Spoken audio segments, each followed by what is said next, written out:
pagkakataon na nasaktan na bigo. Mukhang delikado na naman ako.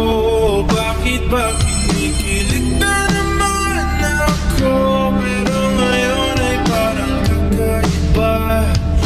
Pag nakatingin sa iyong mata, ang mundo ay kalma.